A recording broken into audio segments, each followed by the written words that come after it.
Following yesterday's announcement of the names and charges in the drug conspiracy investigation at the South Dakota Penitentiary, more questions are being asked about an earlier no-touching rule for family visits. Tonight, First Alert investigator Beth Warden looks into why the Department of Corrections went no contact and why new changes are on the way.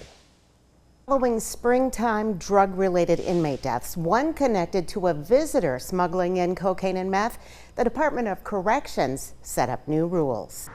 In a June 20th statement, a DOC spokesperson said, "We have repeatedly stated that we would go to no contact visits if issues persisted with the introduction of contraband." Secretary Kelly Wasco explained her decision in July. I am not going to lose these inmates because they don't know the concentration or the lethality of what they were consuming. Advocate and former inmate Tracy Bars talked to families of penitentiary inmates facing more than grief. The family members of inmates that have passed away and who were actually being speculated as the ones responsible for bringing in the contraband.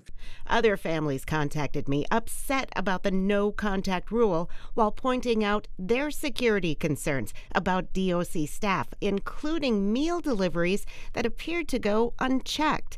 A DOC spokesperson offered reassurance. Staff and all of their belongings will go through security search points to come into the facility. We continue to conduct searches on all staff and property.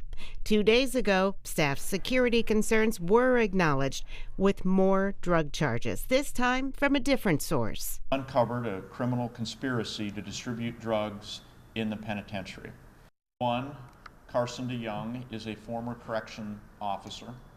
Now that it's established that drugs are not solely coming from visitors, the question is asked, when will the no contact rule be reversed? It's not going to get anywhere through institutionalization and trying to break that when they're sitting behind a window, not ever able to even make physical contact with a wife or their kids or their grandmother. You know, that could be the last hug you'll ever get. That could be the last handshake you'll ever get. It really helps them mentally, emotionally, and physically. A change is on the horizon. The DOC confirms today that high-tech body scanners are on order, and as soon as they're installed, hugs, handshakes, and children sitting on a parent's lap will happen once again. It definitely does help. You know, you want guys to feel like they're getting out of there one day, not stuck in there forever, and this is how it's always going to be. We asked for a timeline for the body scanner installation, and we'll update you with any response.